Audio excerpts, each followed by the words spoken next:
ನಮಸ್ತೆ. ನಮ್ಮಿ ಸ್ವಾಬಿಸ್ ಯೂಟ್ಯೂಬ್ ಚಾನಲ್ಗೆ ಸ್ವಾಗತ ಸುಸ್ವಾಗತ. ಎಲ್ಲರೂ ಹೇಗಿದ್ದೀರಿ? ತುಂಬ ಚೆನ್ನಾಗಿದ್ದೀರಿ ಅಂತ ಅಂದ್ಕೊಂಡಿದ್ದೀನಿ. ಬನ್ನಿ ಫ್ರೆಂಡ್ಸ್, ಇವತ್ತು ನಾನು ನಿಮಗೋಸ್ಕರ ಒಂದು ಸ್ಪೆಷಲ್ ಆಗಿರುವಂತಹ ಕಡುಬು ಮಾಡೋದು ಹೇಗೆ ಅಂತ ತಿಳಿಸ್ಕೊಡ್ತೀನಿ. ತುಂಬಾ ಹಳೆ ಕಾಲದ ರೆಸಿಪಿ ಇದು, ಎಲ್ಲರಿಗೂ ಕೂಡ ಇಷ್ಟ ಆಗುತ್ತೆ ಅಂತ ಅಂದ್ಕೊಂಡಿದ್ದೀನಿ. ನಾನು ನಿಮಗೆ ಇವತ್ತು ಸೌತೆಕಾಯಿಯಿಂದ ರುಚಿಯಾಗಿರುವಂತಹ ಕಡುಬು ಮಾಡೋದು ತಿಳಿಸ್ಕೊಡ್ತೀನಿ. ಅದು ತಟ್ಟೆ ಕಡುಬು. ಬಿಸಿ ಬಿಸಿ ಕಡುಬಿಗೆ ತುಪ್ಪ ಹಾಗೆ ಕಾಯಿ ಚಟ್ನಿಯೊಂದಿಗೆ ತಿನ್ನಲಿಕ್ಕೆ ತುಂಬಾ ರುಚಿಯಾಗಿರುತ್ತೆ.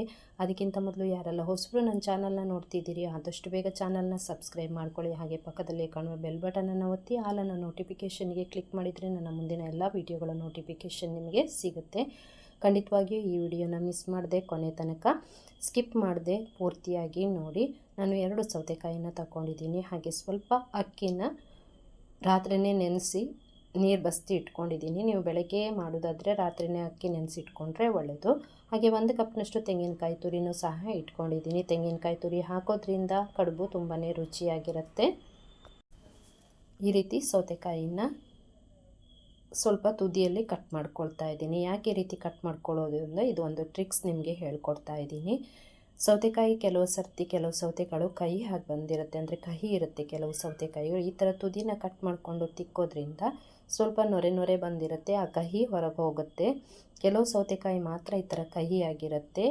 ಯಾವ ಸೌತೆಕಾಯಿ ಇದ್ರೆ ಕಹಿ ಹೇಗಿರುತ್ತಂತೆ ನಮ್ಗೆ ಗೊತ್ತಿರಲ್ಲ, ಕಹಿ ಇರುತ್ತಾ ಇರಲ್ಲ ಅಂತ ಗೊತ್ತಿರಲ್ಲ. ಅದಕ್ಕೆ ಪ್ರತಿಯೊಂದು ಸತಿನೂ ಸೌತೆಕಾಯಿ ತಂದಾಗ ಈ ರೀತಿ ತುದಿನ ಸ್ವಲ್ಪ ಕಟ್ ಮಾಡಿಕೊಂಡು ತಿಕ್ಕೋದ್ರಿಂದ ಕಹಿ ಏನಿದ್ರೂ ಹೋಗುತ್ತೆ.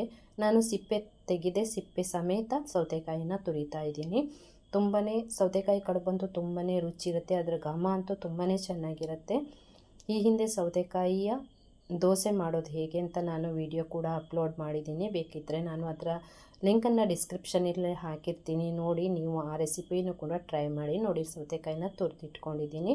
ಸ್ವಲ್ಪ ನೀರನ್ನು ಹಿಂಡಿಟ್ಕೊಂಡ್ರೆ ಇದೇ ನೀರನ್ನು ನಾವು ಅಕ್ಕಿನ ರುಬ್ಬುವಾಗ ಹಾಕ್ಕೊಳ್ಳಿಕ್ಕಾಗತ್ತೆ. ಈ ನೀರನ್ನು ಬಿಸಾಡಲಿಕ್ಕಿಂತ ಈ ನೀರನ್ನೇ ಹಾಕೋದ್ರಿಂದನೂ ಬೇರೆ ನೀರನ್ನು ಯೂಸ್ ಮಾಡದೆ ಹಾಗೆ ಈ ನೀರನ್ನೇ ಉಪಯೋಗಿಸೋದ್ರಿಂದನೂ ಕೂಡ ರುಚಿಯಾಗೂ ಬರುತ್ತೆ ಸೌತೆಕಾಯಿಯ ಕಡುಬು. ಸುಮ್ಮನೆ ನೀರನ್ನು ವೇಸ್ಟ್ ಮಾಡೋದು ಬೇಡ ಅಂತ ನೆನೆಸಿಟ್ಟು ನೀರು ಬಸ್ತಿರುವಂಥ ಅಕ್ಕಿನ ಮಿಕ್ಸಿ ಜಾರಿಗೆ ಹಾಕ್ಕೊಳ್ತಾ ಇದ್ದೀನಿ. ಇದೇ ಸೌತೆಕಾಯಿ ರಸನ ಅದಕ್ಕೆ ಸೇರಿಸಿ ನಾನು ರುಬ್ಕೊಳ್ತಾ ಇದ್ದೀನಿ. ನೀರನ್ನು ಬೇರೆ ಹಾಕ್ಕೊಳ್ಳಲ್ಲ. ಬೇಕಿದ್ದರೆ ನೀವು ನೀರನ್ನು ಹಾಕ್ಕೊಳ್ಬೋದು. ಸ್ವಲ್ಪ ಕಾಯಿ ತುರಿನ ಇದಕ್ಕೆ ಸೇರಿಸ್ಕೊಂಡು ಸ್ವಲ್ಪ ಗಟ್ಟಿಯಾಗಿ ರುಬ್ಕೊಂಡ್ರೆ ಒಳ್ಳೆಯದು. ಕಡುಬಿಗೆ ಸ್ವಲ್ಪ ಹಿಟ್ಟು ಗಟ್ಟಿಯಾಗಿರಬೇಕು, ತುಂಬಾ ನುಣ್ಣಗೆ ಬೇಡ. ಸ್ವಲ್ಪ ತರಿಯಾಗಿ ರವೆ ಥರ ಮಾಡಿಕೊಂಡ್ರೆ ತುಂಬಾ ಒಳ್ಳೆಯದು. ನೋಡಿ, ಅದೇ ನೀರನ್ನು ಸೌತೆಕಾಯಿ ರಸ ಇದೆಯಲ್ವ ಅದನ್ನೇ ನಾನು ಸೇರಿಸ್ಕೊಂಡು ಹಿಟ್ಟನ್ನು ರುಬ್ಕೊಳ್ತಾ ಇದ್ದೀನಿ.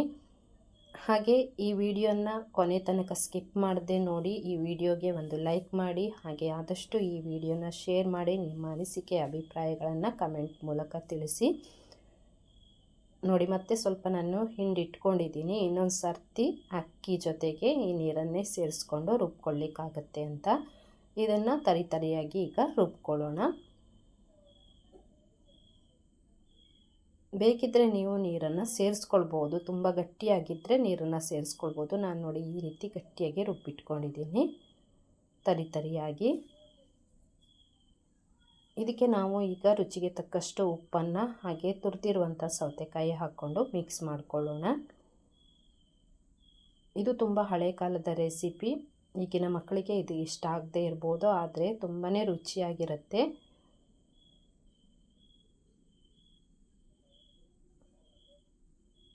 ಒಂದು ಸತಿ ಈ ರೆಸಿಪಿನ ಟ್ರೈ ಮಾಡಿ ನೋಡಿ. ನೀವು ಸೌತೆಕಾಯಿನ ಕೋಸಂಬರಿ ಹಾಗೆ ಸೌತೆಕಾಯಿನ ಕೆಲವರು ತಿಂತಾರೆ. ಅದಕ್ಕಿಂತ ಈ ರೀತಿ ಕಡುಬನ್ನು ಒಂದು ಮಾಡಿದರೆ ಬೆಳಗಿನ ತಿಂಡಿಯೂ ಆಗಿ ಹೋಗಿಬಿಡುತ್ತೆ. ಸೌತೆಕಾಯಿ ತುರಿನ ಹಿಟ್ಟಿಗೆ ಚೆನ್ನಾಗಿ ಮಿಕ್ಸ್ ಮಾಡ್ಕೊಳ್ಳಿ. ಹಾಕಿದ ನಂತರ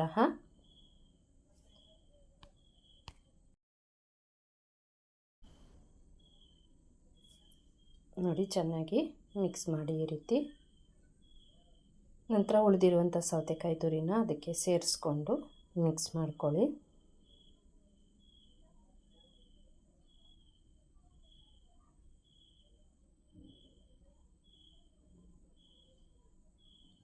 ರೆಡಿಯಾಗಿದೆ.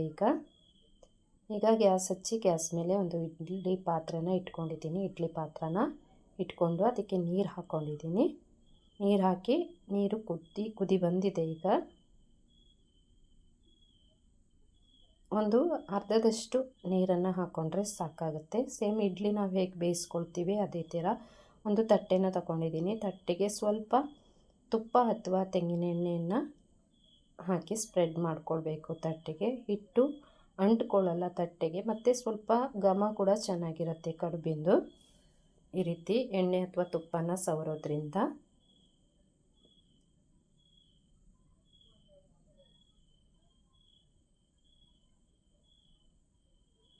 ನಂತರ ಈ ಹಿಟ್ಟನ್ನು ಹಾಕ್ಕೊಳ್ಳಿ.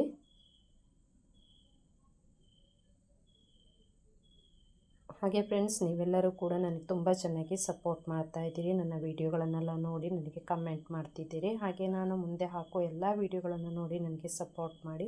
ಆದಷ್ಟು ನಿಮ್ಮ ಫ್ರೆಂಡ್ಸ್ ಹಾಗೆ ಫ್ಯಾಮಿಲಿ ಮೆಂಬರ್ಸಿಗೆ ನನ್ನ ರೆಸಿಪಿ ವೀಡಿಯೋಗಳನ್ನೆಲ್ಲ ಶೇರ್ ಮಾಡಿ. ನನ್ನ ಚಾನಲ್ಗೆ ನಿಮ್ಮೆಲ್ಲರ ಸಹಕಾರ ತುಂಬಾ ಬೇಕಾಗಿದೆ.